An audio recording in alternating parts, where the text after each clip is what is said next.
Voilà, nous avions commencé à aborder la notion d'indice de végétation, d'indice spectral. Nous avons parlé de comment extraire l'indice de végétation, NDVI. Il y a pas mal d'autres indices dont on pourra découvrir des formules et utiliser. Aujourd'hui, nous allons aussi parler des comment faire la visualisation temporelle des indices. Par exemple, évaluer les indices d'une période. Vous prenez l'indice NDVI, mais pour une période donnée. Nous allons ici revenir sur Google Earth Engine, comme vous savez. Dernièrement, ce qu'on avait fait, on avait travaillé sur une zone pour réaliser, donc je vais venir sur le script, c'est ce qui est là, par projet 1, c'était normalement projet 2, c'est comme si c'était pas enregistré, parce que ça parlait des NDVI, et c'est comme si on ne les retrouve pas là, comme si on ne l'avait pas enregistré. Normalement, on devait en avoir, bon, c'est pas grave. Sinon, ici, nous avons projet 1 qui est là et on peut enregistrer un deuxième projet. Donc, à partir d'ici, dans ce dossier qui est là, on va faire New et aller sur File. Et pour nous, ça sera projet D. Ça ne sera pas dans ces dépôts-là, mais plutôt dans Guinée. Nous allons valider. Donc, voilà le projet D qui est là et que nous allons cliquer là pour charger. Jusque-là, il n'y a rien comme script.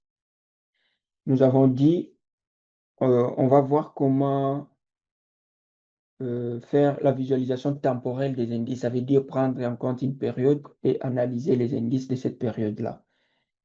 En premier lieu de notre script, si nous souhaitons, nous pouvons charger une zone. Nous pouvons voir parmi les zones que nous disposons comment procéder. Je ne sais pas jusque-là si j'ai déjà expliqué comment charger une couche shapefile parmi ces dossiers ou bien ces données dans Google Earth Engine. Pas encore. Vous utilisez QGIS? OK. Donc, ça veut dire, vous pouvez le faire à partir de QGIS, ça dépend de votre zone. Je ne sais pas quelles sont les données que vous disposez concernant votre pays, la Guinée. Sinon, il y a pas mal de plateformes aujourd'hui qui donnent la possibilité de télécharger des données. Vous pouvez aller sur HDX, comme ça, et vous téléchargez quelques données concernant votre pays. Par exemple, je peux venir là, je vais sur Data. Donc ça, c'est une plateforme humanitaire où les projets, les organisations euh, mettent à jour des données et rendent des données disponibles pour les projets humanitaires, les interventions en cas d'urgence, ainsi de suite, concernant le pays. Ici, vous pouvez faire la recherche de Guinée, voir qu'est-ce qui est disponible concernant la Guinée. Je ne sais pas si lesquels des cas concernent votre pays, mais je vois qu'il y a moins de données concernant la Guinée. Vous pouvez aussi utiliser d'autres plateformes. Si vous disposez déjà des données, tant mieux, mais sinon, il y a des plateformes telles que GADEM qui donnent accès à des données sur la limite administrative. Donc, dès que vous faites la recherche de GADEM, vous pouvez venir accéder sur la plateforme. Et là, vous allez sur Data. Vous aurez cette interface. Vous allez choisir que ce sont des données qu'on va télécharger par pays. Et à partir d'ici, c'est très simple. C'est question de choisir le pays. Par exemple, vous recherchez Guinée. J'espère que c'est ça. Et après, il vous présente les données disponibles. Ça veut dire, c'est bien que ce n'est pas toujours les données à jour, mais au moins, on a des limites administratives. Pour la Guinée, on voit qu'il y a au moins 4 niveaux. Niveau 0 qui est la limite nationale. Niveau 1, je ne sais pas chez vous, c'est province ou département, ou encore région. Nous avons niveau D et niveau 3. Voilà. Donc ici, vous avez des formats, Shapefile et GeoPackage. Vous pouvez prendre Shapefile comme ça et vous allez télécharger l'ensemble. Et comme vous pouvez remarquer ici, le téléchargement en cours. Donc, on va télécharger tous ces niveaux-là. Et après, si je viens sur QGIS, je vais vite, c'est pas une formation de QGIS parce que vous avez déjà une notion là-dessus. Je vais ajouter un répertoire ici. Et ces répertoires, je les lis au fichier que je viens de télécharger. Je ne sais pas pourquoi je ne les vois pas. Soit je vais d'abord commencer par le transformer. Comme c'est un format zip, je vais d'abord le dézipper.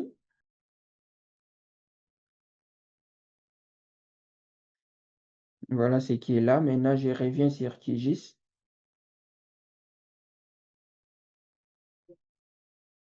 Je sélectionne les dossiers.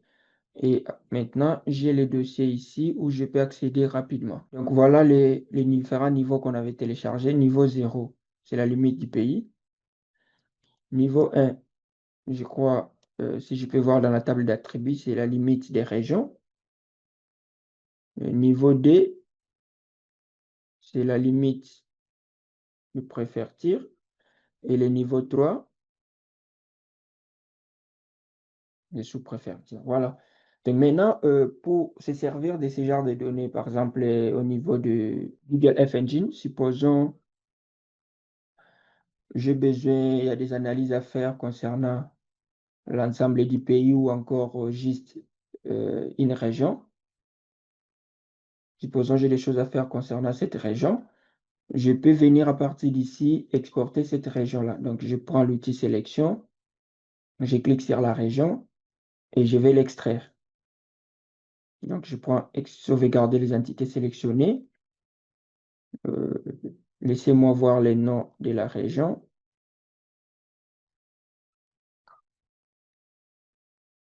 OK. Donc, je vais exporter.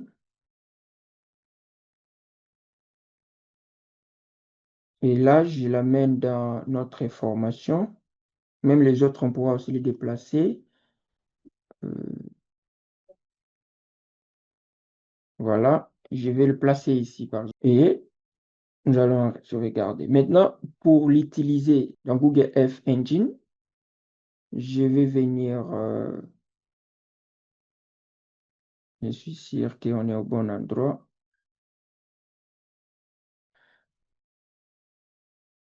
Voilà, donc ça veut dire pour utiliser maintenant dans Google Earth Engine, on aura besoin de tous ces fichiers. Ça, c'est au format shapefile, donc c'est tous ces fichiers qui doivent aller là-bas. Pour faciliter maintenant l'utilisation, on va l'enregistrer comme étant un fichier zip compressé où tous ces petits fichiers seront à l'intérieur. Donc, parce que jusque-là, dans Google Earth Engine, on avait utilisé comme zone d'étude une zone qu'on avait tracée nous-mêmes.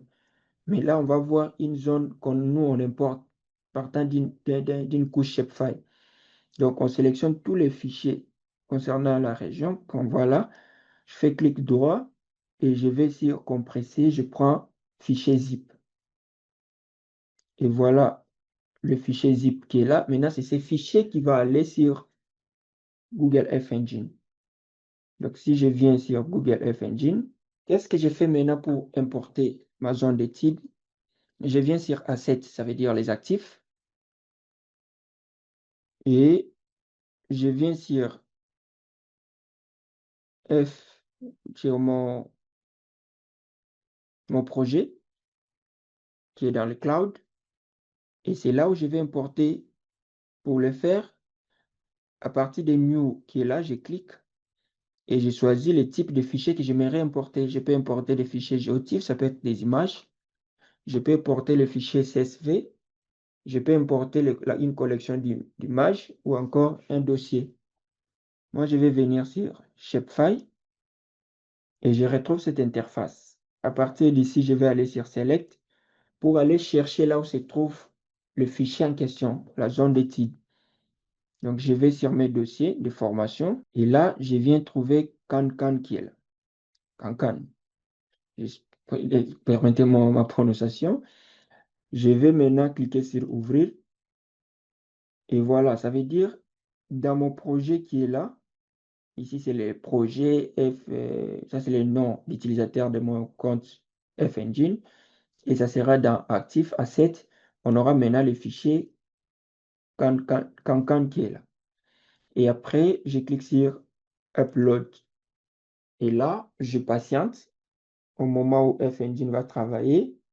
Vous voyez, c'est ce qui est là. Ça veut dire ça charge ma zone d'étude dans mes actifs ou assets qui sont disponibles dans F-Engine. Donc voilà le processus pour importer un fichier de votre zone d'étude qui se trouve sous format Shapefile ou autre dans Google F Engine. Et nous allons continuer et puis nous allons voir comment charger parce que jusque-là, on l'a importé dans notre dossier, mais on ne l'a pas chargé dans notre projet. Donc, on attend que ça finisse de l'importer. Et en attendant, on peut quand même continuer. Pour les scripts maintenant, parce qu'on veut travailler, voilà, on voit que là, c'est bon. Si on vient ici, nous allons actualiser et on voit que le fichier est là. Pour le charger maintenant dans notre projet, à partir d'ici, nous pouvons juste d'abord cliquer à l'intérieur pour visualiser cela. Ici, vous pouvez voir quelques descriptions concernant ce qu'on a ajouté. Vous voyez que ça donne même l'image. Si je viens sur Future, je peux voir le contenu de la table d'attributs. Dans Propriété, s'il y a quelque chose, je peux le voir. Je peux supprimer cela, tout comme je peux aussi le partager à un autre collaborateur. Donc, cela est possible. Si je ferme, je peux revenir là et à côté, il y a la flèche qui permet d'importer dans le script. Dès que je clique là, vous voyez que cela est importé ici dans le script. Je peux juste changer le titre. Je peux le renommer par exemple Can, qui est le nom de notre zone de type. Et ensuite, je peux continuer. Par exemple, pour cette leçon, normalement ici, nous avons leçon. Chaque fois, si c'est un commentaire, n'oubliez pas de le faire précéder par des flashs. Donc, par exemple, leçon 4, comme ça. Et ce qu'on va faire ici, en premier lieu, on devait charger le shapefile ou la zone d'étude. C'est ce qui est déjà fait là-bas. Donc, je mets ici point 0, charger la zone d'étude,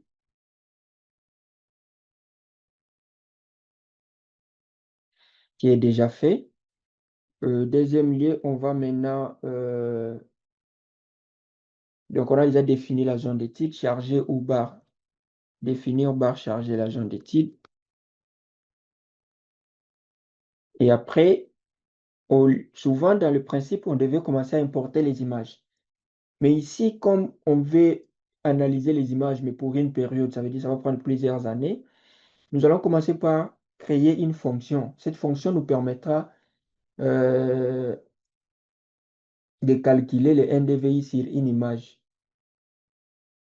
Donc, on commence d'abord par créer cette fonction-là. Donc, je mets le commentaire fonction pour créer, pour calculer, allais-je dire, pour calculer le NDVI sur une image.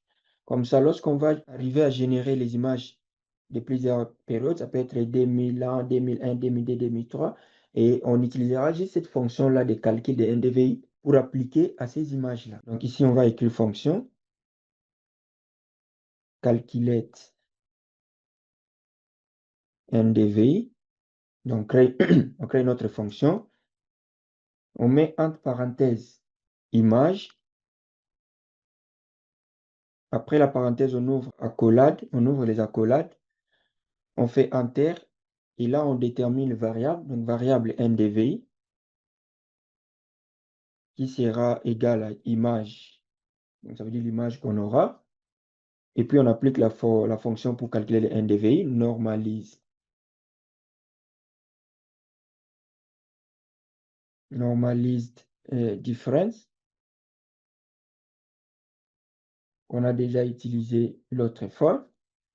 Et pour que ça, lorsque ça change de couleur, là, vous confirmez que ça a été bien renseigné. On met entre parenthèses et puis entre crochets les bandes à utiliser. Nous avons ici bande 8 parce qu'on va utiliser les images Sentinelle. Nous avons bande 8 et bande 4. Et après, nous allons renommer cela. Donc, rename, entre parenthèses, entre guillemets ou tiret NDVI en majuscule. Voilà comment nous allons les renommer et nous allons boucler le script avec point virgule après. Nous allons faire encore Enter et écrire Return. Vous avez dit ça va nous retourner maintenant l'image et puis Add Band pour ajouter les bandes NDV. Donc ça va nous retourner l'image avec les bandes NDV. Donc, le NDV qu'on a calculé. Et nous allons boucler cette ligne. Voilà. Nous allons continuer. Après avoir placé cette fonction, nous allons maintenant créer encore une autre fonction qui nous permet d'obtenir les NDVI moyens sur une année donnée. Parce qu'on procède comme ça parce qu'on n'a pas encore déterminé. Sinon, on allait faire comme ce qu'on avait fait à la séance passée et charger les images et puis procéder au calcul des NDVI. Mais là, c'était pour une période fixe. Mais ici, on va voir les images pour une période. Ça veut dire faire un suivi temporel, une analyse temporelle pour une période de temps. Donc, deuxième fonction que nous allons encore créer. Cette fonction nous permettra d'obtenir les NDVI moyens. Et c'est là où c'est là sur une NDVI moyen sur une période, sur une année donnée, selon la période qu'on va déterminer. Et pour ça, nous allons écrire fonction. Attention, c'est en anglais. Et la fonction est get NDVI for year. Donc, il y a une fonction get NDVI for year. Et entre parenthèses, nous allons écrire hier. Ça sera le nom qu'on attribuera à la période. Nous allons ouvrir les accolades et nous allons déterminer une variable start date, ça veut dire l'année de début, qui sera égale à la fonction engine date. Donc, c'est une fonction qui nous permet de déterminer la date de début from année, mois et jour. Donc, years, month and day. Et puis, entre parenthèses, ça sera hier parce que nous avons créé une fonction année parce que c'est à nous de déterminer la période après. Et avec cette façon de faire, à chaque fois qu'on changera la période, on pourra voir les changements dans nos résultats aussi. Donc, on met entre parenthèses hier, l'année, on ouvre les accolades. Non, non, c'est entre parenthèses hier, on met virgule, on détermine le mois et on détermine le jour. Il n'y a que l'année qui changera. Et on ferme la ligne. Nous allons encore avoir une autre variable pour maintenant, c'est end date. Parce que la première variable, c'est pour la date de début et la deuxième variable pour la date de fin. Et là, c'est toujours F. Fonction F engine, date from, toujours même format, years, month and day. Donc, année, mois et jour. Entre parenthèses, nous aurons year, décembre, donc le 12e mois, et 31. Donc, pour la période d'année que nous allons prendre, ça sera, pour l'année de début, ça sera le mois de janvier, et pour l'année de fin, ça sera le mois de décembre. Et après avoir fait ça, nous allons continuer, toujours d'autres variables. Maintenant, La variable que nous allons ajouter là nous permettra d'avoir les images en question. Donc, la collection. Ici, nous avons var collection. Et puis égal. Nous allons utiliser la fonction fng nous permettra d'ajouter la collection d'images, donc image collection. Et entre parenthèses, nous avions dit qu'on va utiliser les images des sentinelles. Ça veut dire entre guillemets, on va écrire Copernicus bar SD. Et après avoir fait ça, on va faire enter et puis créer un espace. On va utiliser le filtre, à ne plus oublier. Filter band, c'est pour filtrer par rapport à la bande. Et ici, pour nous, la bande, c'est notre zone de titre qui est can, à ne pas oublier, que nous avons déjà chargé là-bas. Après, nous allons filtrer maintenant par rapport à la date, ça veut dire filter date. Et là, au lieu maintenant de mentionner les dates, nous allons mentionner les variables que nous avions assignées là. Donc ici, maintenant, filtre date, ça va prendre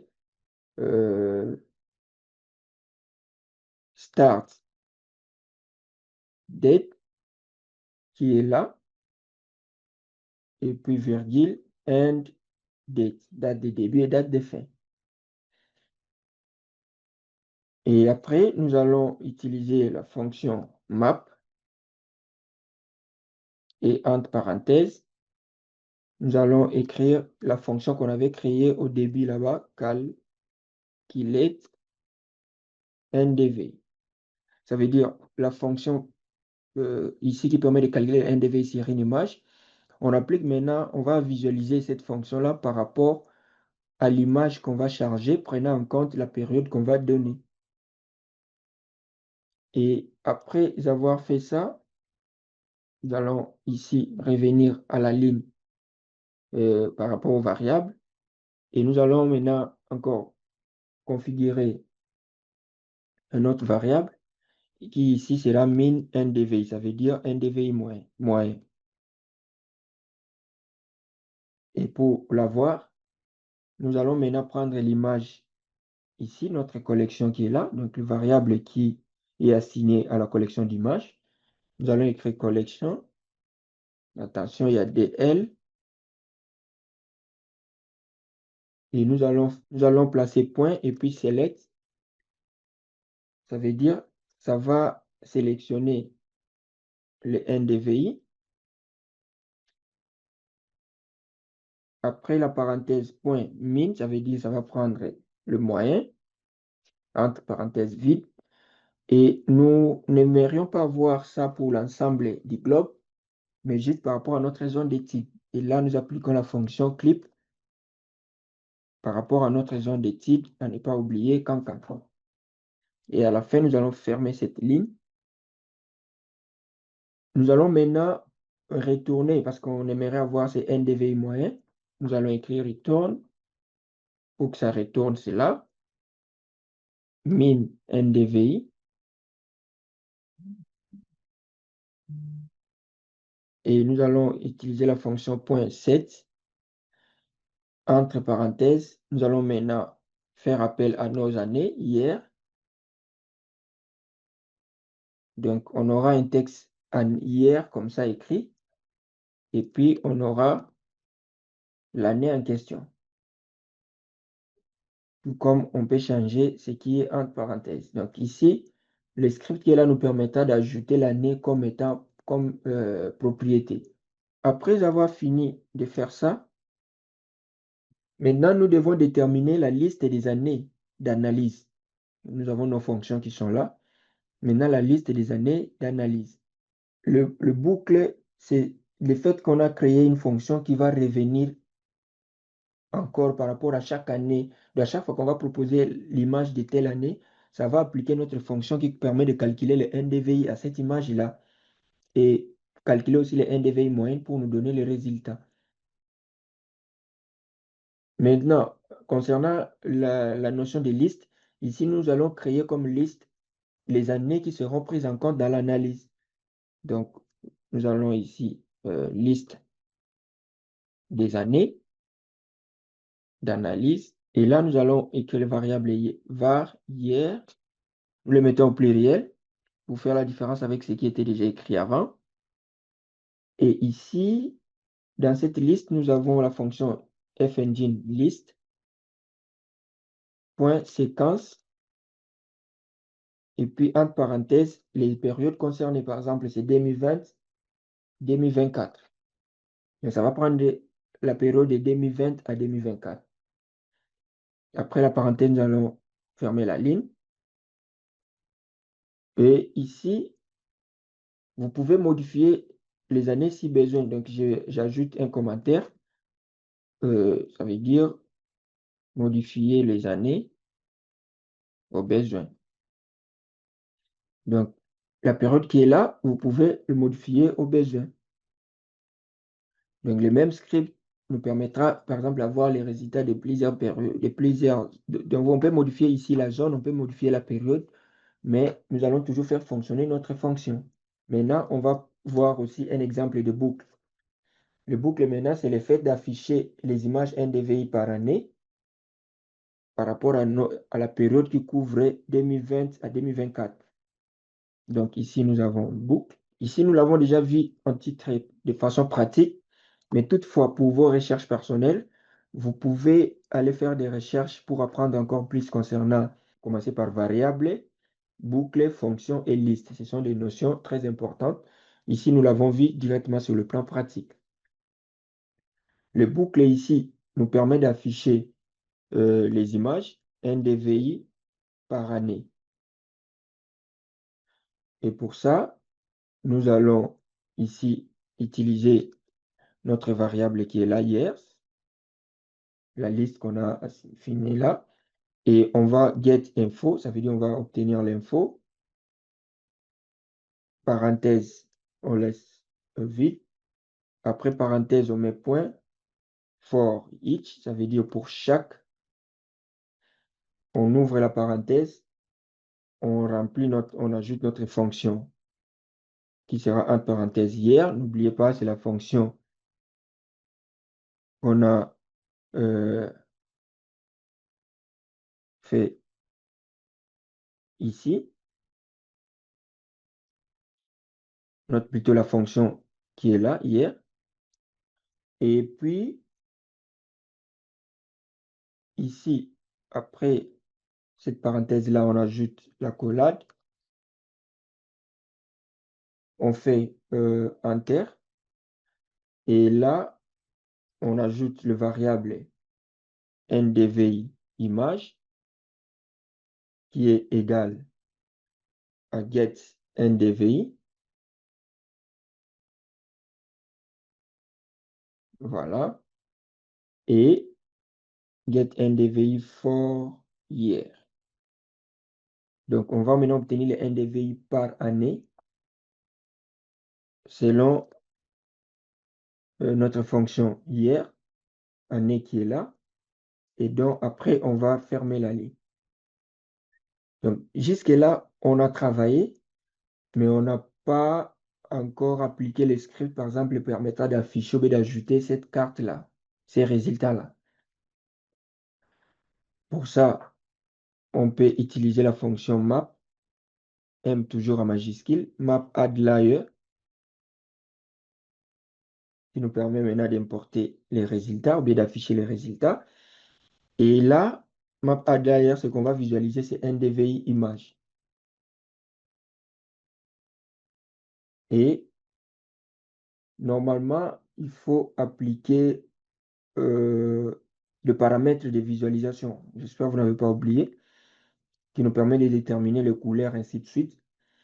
Mais ici, la fonction va un peu écrire ces scripts différemment. On ne va pas d'abord appliquer, bien avoir une variable et des paramètres de visualisation à part, mais on va l'inclure directement dans cette ligne de code qui nous permet d'ajouter les résultats sur la carte. Donc, après avoir fait ça, nous allons écrire ici virgule. Et nous allons mettre entre accolade, minimum, nous aurons -1 et maximum, nous aurons un. Nous allons mettre virgule, palette. Comme nous n'avons pas encore de palette qui existe quelque part, nous l'appliquons directement ici. Nous mettons des points et entre crochets, nous déterminons le couleur. Et en ce qui concerne les couleurs, vous pouvez juste par exemple écrire rouge, bleu, vert, ainsi de suite.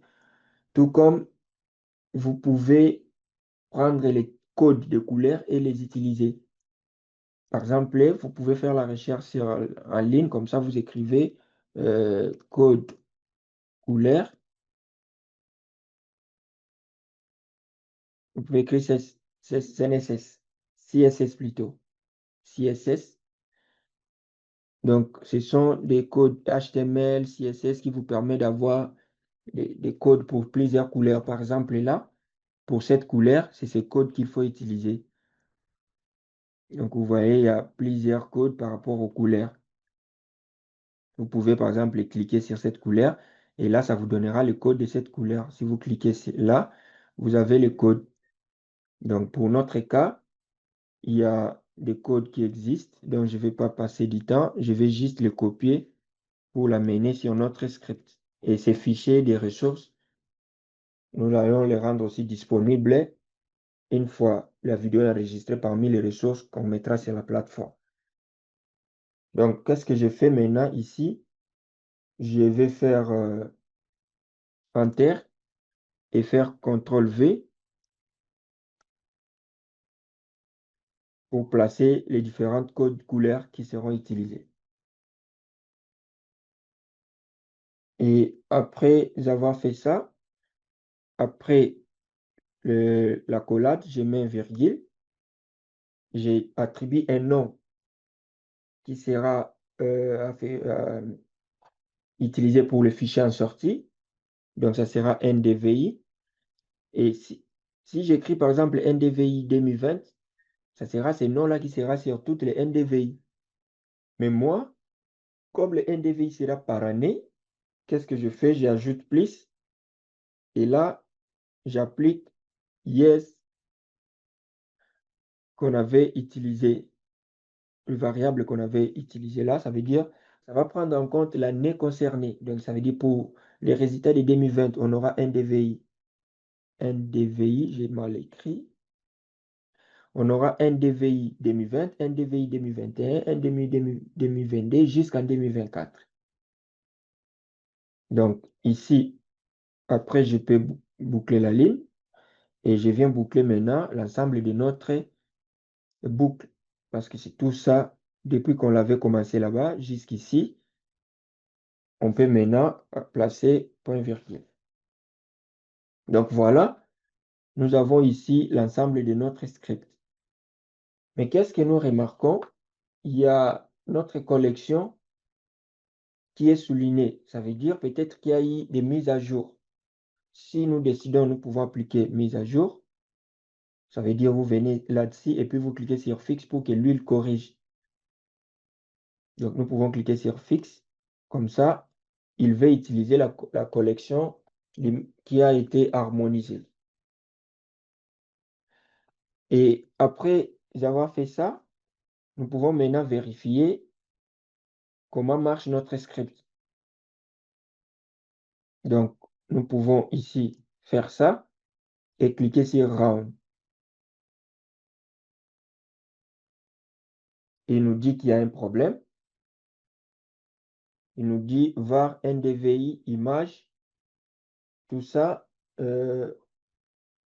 n'a pas été défini.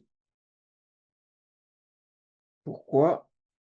Nous allons chercher à le connaître. Yes, get info for each. Il y a une erreur. On a très mal écrit, c'est NDVI, c'est pas INDVI. Parce que ici, il ne le reconnaît pas parce que nous n'avons pas cette fonction. Vous voyez ce qu'on a utilisé ici, la fonction c'était get NDVI. Mais ici, nous avons écrit avec erreur en commençant par I. Donc, nous allons supprimer les I. Toujours corriger notre, voilà. Nous allons supprimer les I ici et relancer le script. Voilà, on voit que maintenant ça marche. Mais vous voyez que ça, là, il est en train de reproduire le NDVI de toutes ces années, partant de 2020 à 2024. Mais ça ne centralise pas les résultats vers notre zone d'étude. Nous allons compléter notre script. Donc, avant d'afficher la carte, ici, nous allons utiliser la fonction qui nous permet de centraliser vers la zone concernée. Map center object, ça veut dire cette fonction nous permet de centrer les résultats vers notre zone cible. Donc, map.center object. Entre parenthèses, maintenant, nous allons placer notre zone d'étude, donc can, comme ça, virgule, et puis la résolution de 8. Ça nous permettra à centrer le résultat vers cette zone. Et nous allons boucler cette ligne avec un point virgule. Nous allons revenir là et lancer le script. Vous voyez que maintenant, ça déplace. Normalement, ça doit centrer notre zone ici par rapport à notre zone de type. Donc, comme vous pouvez voir, nous sommes bel et bien vers la zone concernée. La carte prend du temps pour être chargée. J'ai changé de fond pour prendre satellite pour voir si on est au bon endroit. Voilà, oui, oui, nous sommes au bon endroit. C'est juste le fond des cartes qui prend du temps pour charger. Voilà les résultats que nous avons là pour les images de nos différentes périodes. Donc, ça veut dire que nous pouvons commencer à décocher pour rester juste pour 2020. Et ce que nous allons aussi faire, c'est d'améliorer la vue. Donc, nous allons venir ici dans Paramètres.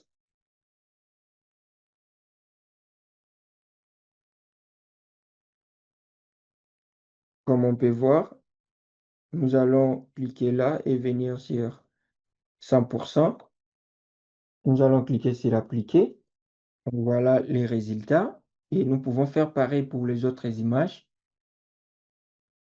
Donc voilà, nous pouvons juste appliquer pour améliorer l'apparence. Et nous pouvons faire ça pour 2024 aussi. Voilà, nous allons aussi appliquer.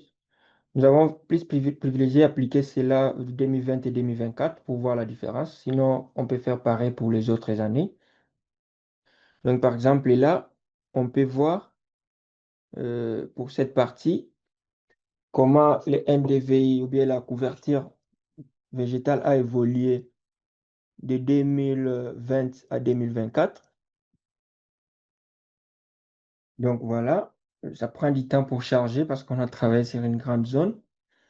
Et là, si par exemple, je décoche de 2024, on sait que j'espère que vous arrivez quand même à voir la différence. Donc entre 2024 et 2020.